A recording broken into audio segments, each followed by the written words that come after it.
Selam gençler. Almanya'da iş bulmak istiyorsanız başvuruların en kritik noktası CV olacak. Ama biliyorsunuz ki sıradan bir CV yeterli değil. Bu videoda bu konuyu ele alacağız. Almanya'daki işverenler veya insan kaynakları çalışanları nasıl bir CV görmek istiyor? Hangi format ve hangi bilgiler daha çok dikkat çekiyor? Ve yapılan en büyük hatalar neler? Bu soruların cevaplarını vereceğim. Eğer yanlış hazırlanmış bir CV ile başvurularınızı yapıyorsanız zaten süreciniz daha başlamadan bitmiş oluyor. Büyük ihtimalle mülakatlara çağrılmama sebebiniz veya başvurduğunuz ilanlardan yanıt alamıyor olmanızın sebebi bu olabilir. Ama merak etmeyin, bu videoda Almanya'da iş başvurusu yaparken en etkili CV nasıl olmalı, bu CV nasıl hazırlanır hepsini adım adım anlatacağım. Eğer Almanya'ya gelmek istiyorsanız, hayatınıza burada devam etmek istiyorsanız bu video tam size göre. Eğer kahveleriniz de hazırsa hadi başlayalım.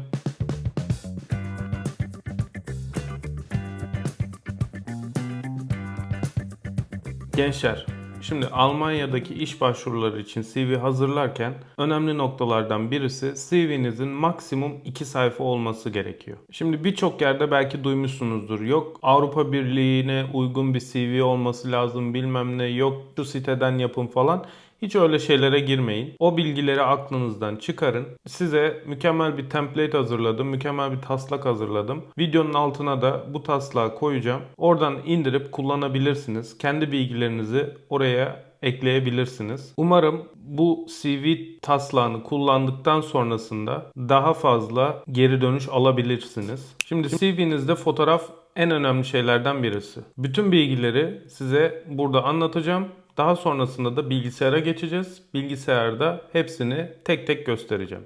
CV'nizde önemli şeylerden birisi fotoğraf. Fotoğrafınız sağdan, soldan, üstten, farklı açılardan olmaması lazım. Dümdüz karşınıza alacaksınız telefonunuzu. Arkanız temiz bir arka plan olacak ve bu arka planın önüne geçip karşıdan kendi yüzünüzü çekeceksiniz. Eğer fotoğrafa gülümserseniz daha güzel olur. Yani profesyonel bir fotoğraf mutlaka şart. Fotoğrafsız bir CV'niz olmasın. Kişisel bilgileriniz olarak da mutlaka isminiz, soy isminiz, title'ınız yani mesleğiniz, adresiniz ama burada sokak numarası, bina numarasına kadar adres bilgisi vermenize gerek yok. Yaşadığınız şehir, yaşadığınız ülke. Bu bilgiler yeterli adres için. Onun dışında profesyonel bir e-mail adresinizin olması lazım. Yani crazyboy alttan tire bilmem ne falan hani o tarz e-postalar da kullanmayın. Mümkünse isminiz ve soy isminiz olsun ya da tam tersi soy isminiz veya isminiz olsun.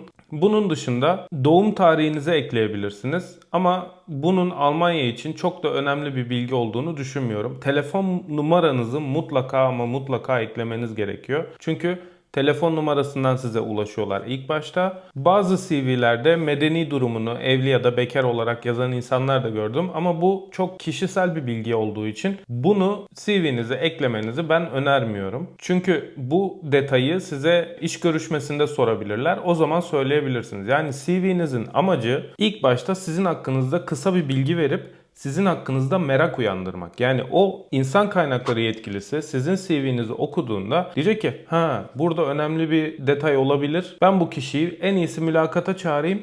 Mülakatta görüşelim. Yani kendiniz hakkında ne çok fazla bilgi verin. Okuyan kişi sizi tamamen tanısın. Ha tamam oldu olur olmaz kararını kağıt üzerine versin.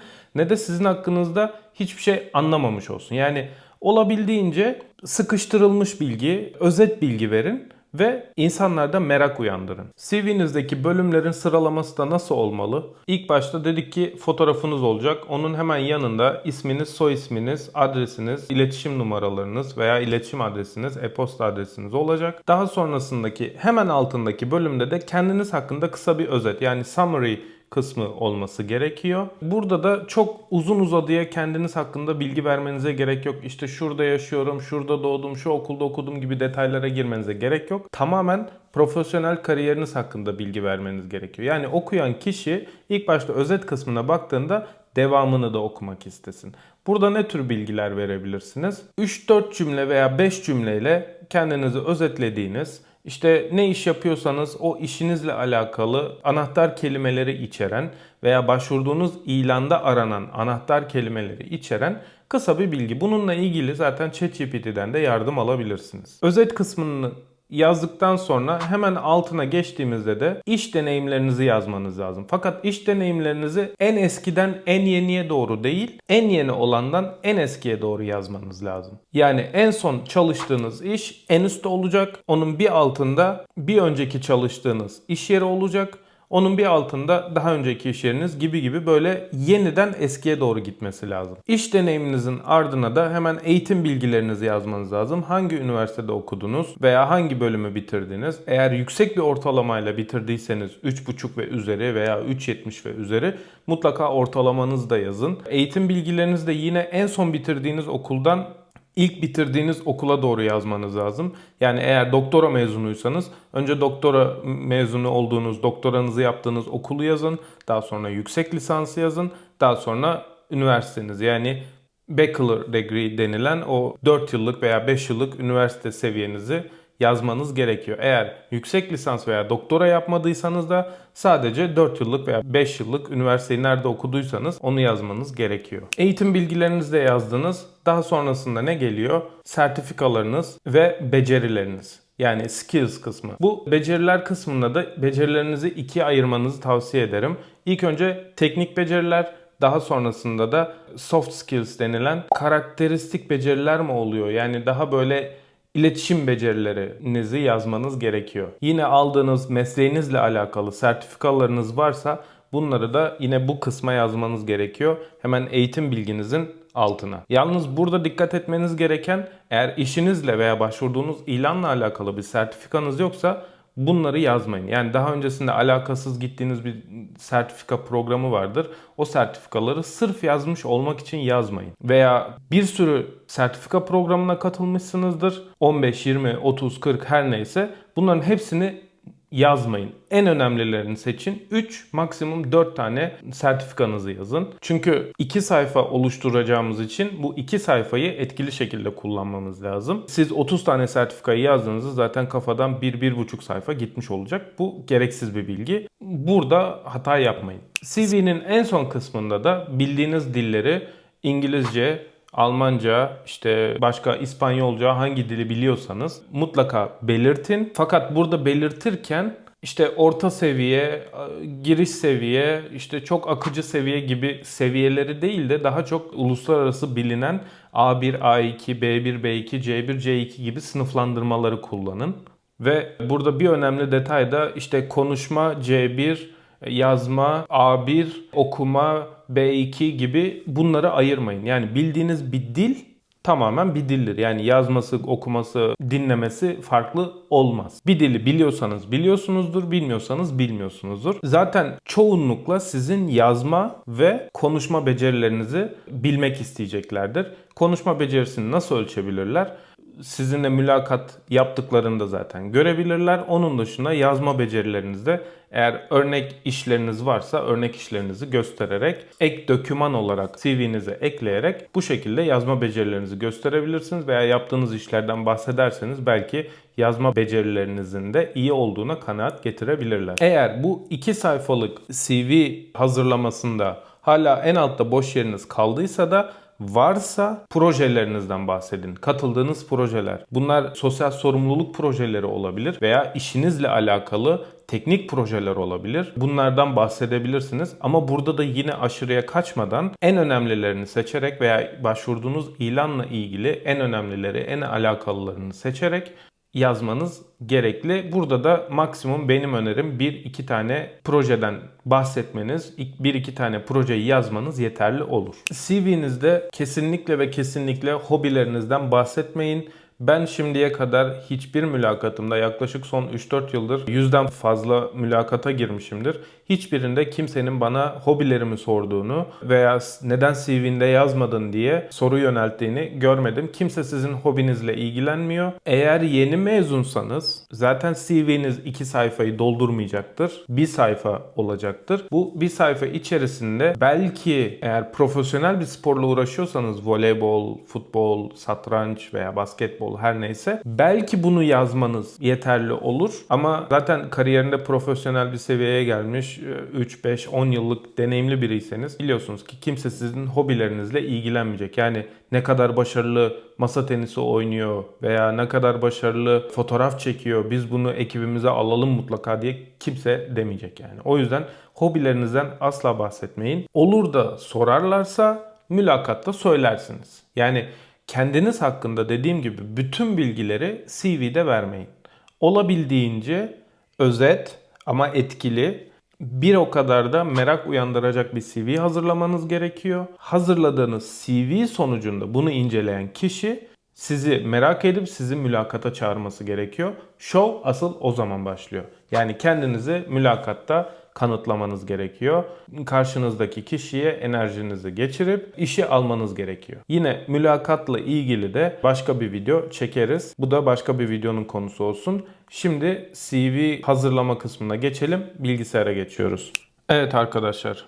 Kendimi alt köşelerden birine almış olabilirim. Gördüğünüz gibi burada sizin için bir taslak hazırladım. Bu taslağı yine videonun altına da ekleyeceğim. Oradan da indirip kullanabilirsiniz. Şimdi bu taslak üzerinde de size bahsettiğim detayları tek tek düzenleyip bunun üzerinden de gideceğiz. Şimdi ilk başta neyden bahsetmiştik? İsim, soyisim ve normal bir fotoğraf. Burada kendinizden emin göründüğünüz, gülümsediğiniz, belki dişlerinizi bile gösterdiğiniz olabilir bir fotoğraf ama yakın çekim olmalı. Arka planda partilediğiniz veya işte saçma sapan yerler olmamalı. Mümkünse düz bir arka plan olsun. Belki gömlek giydiğiniz veya polo yaka bir şey giydiğiniz, yani daha resmi göründüğünüz bir fotoğrafınız olsun ve fotoğrafınız mümkünse 1 ya da 2 yıldan daha eski bir fotoğrafınız olmasın. Yani buradaki görünenle buradaki görünen eşleşmesi lazım. Tutup da 5 yıl 10 yıl önceki fotoğrafınızı koyduğunuzda belki yüzünüz daha tam oturmadı veya daha sakallarınız yok veya saçlarınız farklı renkte. Oradaki görünenle mülakata çağırdıklarında gördükleri kişinin aynı olması lazım. Çünkü unutmayın, sizi buradaki fotoğrafta o enerjiyi alıp detayları da inceleyip ona göre çağıracaklar. O yüzden buradaki fotoğrafla mutlaka mülakatta görünen görüntü aynı olması lazım. Ne dedik? Burada isim soyisim dedik. Hemen bunun altına title diyoruz. Yalnız bu title, yani sizin mesleğiniz, artık mühendisseniz mühendis, mimarsanız mimar, doktorsanız doktor, bunları, mesleğinizi yazmanız lazım. Burayı düzelttik. Dediğim gibi adres kısmına şehir ve ülke, yaşadığınız ülke olması lazım. Eğer telefon numaranız mümkünse Almanya numarası olsun. Bunu nasıl alacağınızı önceki videolarda bahsetmiştim. Nereye ekliyoruz? Şuraya. Buraya ekliyorum. Bu videoyu da izleyerek nasıl Alman telefon numarası alacağınızı öğrenebilirsiniz. Onun dışında e-mail adresinizden bahsetmiştik. Dediğim gibi profesyonel bir mail adresi olsun. Doğum tarihiniz gün, ay, yıl olarak değil, mümkünse sadece yıl olarak bırakın. Başlık kısmı bu kadar. Ne demiştik? Bu özet kısmında kendiniz hakkında 3-4 cümle bahsedin ve bu bahsettiğiniz cümleler işte şurada doğdum, burada okudum gibi cümleler değil veya şunu yapmayı severim gibi cümleler değil. Daha çok profesyonel, işinizle alakalı, şu mühendisim, şu kadar yıl tecrübem var veya şu mimarım, şu kadar yıl tecrübem var, şunları biliyorum. Bu kadar. Burayı mümkün olduğunca en özet şekilde bırakmanız gerekiyor. Daha sonrasında da iş deneyimlerinizden bahsedeceksiniz. Bir sonraki kısımda Professional Experience kısmı. Burada da en son çalıştığınız firma, firmanın adı, hangi tarihler arasında çalıştığınız ve firmanın konumu. Buradaki çalıştığınız iş tanımınız, iş adınız neyse onu yazın. Şunu siliyorum. Burada da maddeler halinde bir madde işareti koyup tek bir cümle, diğer bir madde işareti koyup tek bir cümle. Burada özet bir şekilde yine yaptığınız işlerden bahsetmeniz gerekiyor. Eğer katıldığınız projeler, başarılarınız veya kullandığınız programlar, test metot yöntemleri veya herhangi yani kendi mesleğinize yönelik spesifik bir işinizden, burada yaptığınız işinizden bahsetmeniz gerekiyor. Eğer elinizde orada yaptığınız iş tanımı varsa, kağıt olarak iş tanımından bahsediyorum. Oradaki iş tanımındaki bilgileri de kullanabilirsiniz. Tavsiyem o iş tanımındaki bilgileri ChatGPT'ye kopyalayın veya internetten araştırın. Şu meslek ne iş yapar gibi. Bulduğunuz bilgileri kopyalayın ChatGPT'ye. Kendiniz hakkında da bilgi verebilirsiniz. O kopyaladığınız şeyde yeterli bilgi yoksa, eksikse, fazlaysa. Daha sonrasında da sizin için özet çıkarmasını, 7 maddelik en kritik noktalarını özet çıkarıp maddeler halinde vermesini isteyebilirsiniz. Onu da buraya ekleyeceksiniz. Aynı şekilde son iş yerinizden bahsettik. Bir önceki iş yerinizden de bahsetmeniz gerekiyor. Eğer varsa, eğer yoksa zaten bahsedemezsiniz. Onu da buraya ekliyorum. Bunu da sildim. Yine aynı şekilde burada da maddeler halinde madde işaretleri, ama burada bahsettiğimiz madde işaretleri yok köşeli yıldız, yok bilmem ne, hani çeşitli, yani görsel olarak gözü yormayacak madde işaretlerinden değil. Düz bir nokta. Bunu nereden yapıyoruz? Zaten şuraya noktayı koyduğunuzda, şuna tıkladığınızda buraya noktayı ekliyor. Bunun düzenlemesini yaparsınız. Bunu size bırakıyorum. İş deneyiminden sonra ne demiştik? Eğitim bilgileriniz. Burada dediğim gibi eğer doktora mezunuysanız önce doktorayı yazıp daha sonra yüksek lisansı yazıp altına, daha sonra da mezun olduğunuz üniversite lisans bölümünü yazmanız gerekiyor. Yine okuduğunuz yılları ay yıl şeklinde yazın. Bölümünüzü yazın. Dediğim gibi eğer yüksek bir ortalamayla mezun olduysanız ortalamanızı yazabilirsiniz. Eğer yüksek bir ortalamayla mezun olmadıysanız da bunu uçurun. Yaptığınız projeler neyse o detayları da burada verebilirsiniz. Yüksek lisans doktorayı yazdınız. Yine aynı şekilde lisans dereceniz, üniversite adı, belki bitirme projeniz eğer önemliyse bunu da yazabilirsiniz. Geçtik aşağıya. Burada ne diyorduk? Becerileriniz mümkünse ikiye ayırın demiştim. Teknik beceriler ve insanlar arası beceriler, artık iletişim becerileri. Bunlardan bahsedebilirsiniz veya karakteristik özellikler gibi. Nedir bunlar? İşte zaman yönetimi, takım çalışması, işte yönetim, ıvır zıvır, bunlardan bahsedebilirsiniz. Soft skill olarak, teknik skill olarak da bildiğiniz programları, kullandığınız programları yazabilirsiniz. Mümkünse buraya şunu yazmayın arkadaşlar. Word, PowerPoint, Excel, bunu böyle yazmayın. Eğer yazacaksanız zaten bunları biliyor olmanız lazım. Ama bilmediğinizi veya hepsi hakkında çok da bilginiz olmadığını varsayalım. Belki PowerPoint'i Excel kadar veya Word kadar iyi kullanamıyorsunuzdur, normal. Ama bunu tek bir paket program olarak, o da nedir? Microsoft Office, bu şekilde yazmanız lazım. Yani bu bir paket programdır. Microsoft Office programları içerisinde bulunan bütün programları kullanabildiğinizi bu şekilde belirtebilirsiniz. Ama bunu yazmasanız da olur. Çünkü dediğim gibi bunu zaten biliyor olmanız lazım, kullanabiliyor olmanız lazım. Excel ile ilgili bir işiniz vardır. Bununla ilgili sertifikalarınız vardır. O zaman buraya özel olarak sadece Excel yazabilirsiniz. Ama yine tavsiyem bütün Microsoft Office programlarını MS Office şeklinde yazmanız. Burayı da geçtik. Ne dedik? Beceriler ve sertifikaları alt alta yazın. Burada da yine katıldığınız, aldığınız sertifikalar varsa, programlar, başarılarınız falan filan mesleğinizle alakalı. Yani burada size şeyden bahsetmiyorum. Dantel örme eğitimine katılım sertifikası aldım. Yemek pişirme programına katılım sertifikası aldım. Bunlardan bahsetmiyorum. Eğer mesleğiniz mühendisse zaten kimse sizin dantel veya yemek pişirme becerilerinize bakmıyordur. Bununla ilgilenmiyordur. İnşaat mühendisiyseniz alanınızla ilgili, işte makine mühendisiyseniz alanınızla ilgili, spesifik bir mesleğiniz varsa onunla ilgili önemli kritik sertifikalardan bahsediyorum. Daha sonrasında da bildiğiniz diller.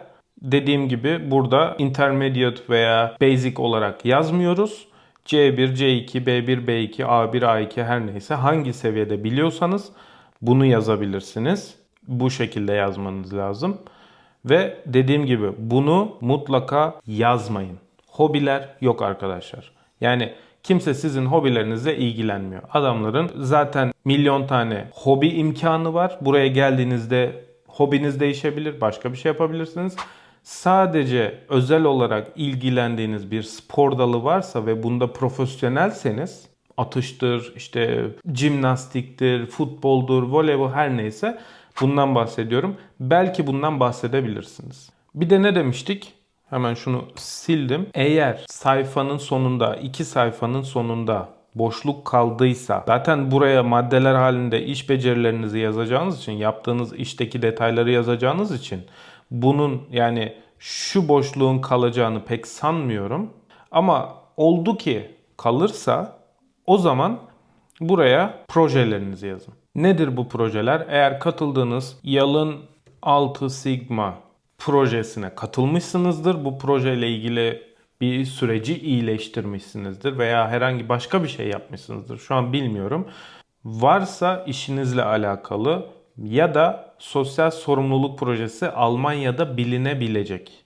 Bunları yazabilirsiniz. Yoksa hiç kafa karıştırmaya gerek yok. Bunu yazmanıza gerek yok. Evet arkadaşlar, CV'nin detaylarından bahsettik. Nasıl olması gerektiği ile ilgili sizinle paylaştım. Bir doküman hazırlamıştım. Bu doküman üzerinden tekrar konuştuk. Bunun dışında dikkat ettiyseniz 2 sayfa boyunca hiçbir grafik, resim, şekil, şukul hiçbir şey kullanmadım. Tamamen sade bir şekilde ve satır araları geniş bir şekilde. Eğer tabii ki ekleyeceğiniz çok yazı varsa mümkünse olmasın ama varsa yine satır aralarına dikkat ederek belki de kalın puntolar, çok önemli kelimeler üzerine kalın puntolar kullanarak CV'nizi sadeleştirebilirsiniz. Dediğim gibi CV'nin amacı sizin hakkınızda bir özet bilgi verip merak uyandırmak. Buraya bütün bilgileri ve göz yorucu bir şekilde eklerseniz tabii ki hem aday tanıma sistemi ATS denilen programlardan geçemezsiniz hem de insan kaynakları yetkilisi baktığında göz yorucu olur, dikkat çekmez. Unuttuğum bir detay daha var. CV'nizde mutlaka ama mutlaka LinkedIn profilinizi de eklemeyi unutmayın. Sosyal medya olarak LinkedIn profilinizi mutlaka link olarak ekleyebilirsiniz. Bunu da en tepeye adres, telefon, e-mail adresi yazdığınız kısma altına da LinkedIn profilini ekleyerek CV'nizi tamamlayın.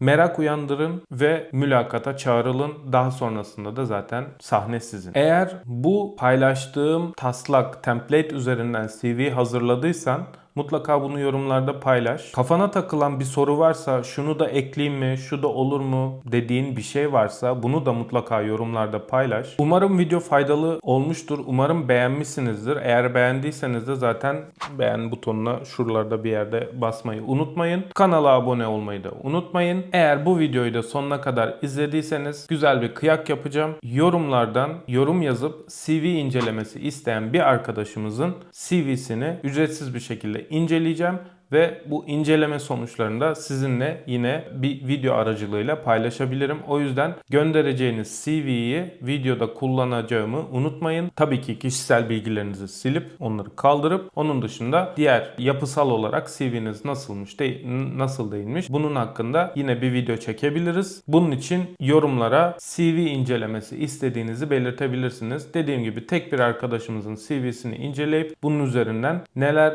doğru veya neler yanlış bunları tartıştığımız bir video çekelim. Bunun için de 3 hafta süremiz olsun. Neden 3 hafta? Çünkü bir sonraki videodan sonraki hafta çok vaktim olmayacak. Bir sürpriz geliyor, sürpriz haber geliyor. Onu sizinle paylaşacağım. O yüzden takipte kalın. Bildirimleri açmayı unutmayın. Her videoda yaptığımız gibi yine katıl üyelerimizden bahsedip videoyu sonlandırıyoruz. Katıl aracılığıyla kanala destek olup bu videoların gelmesine destek sağlayan arkadaşlarımıza çok teşekkür ederim. Bu arkadaşlarımız İbrahim Butgül, Rıdvan Kınay, Podcast, Dilan Dinçer, Ferhat Kol, Yetiş, Süreyya Yeter. Hepinize çok teşekkür ederim. Haftaya belki de daha kısa sürede görüşmek üzere. Kendinize çok iyi bakın. Bye bye.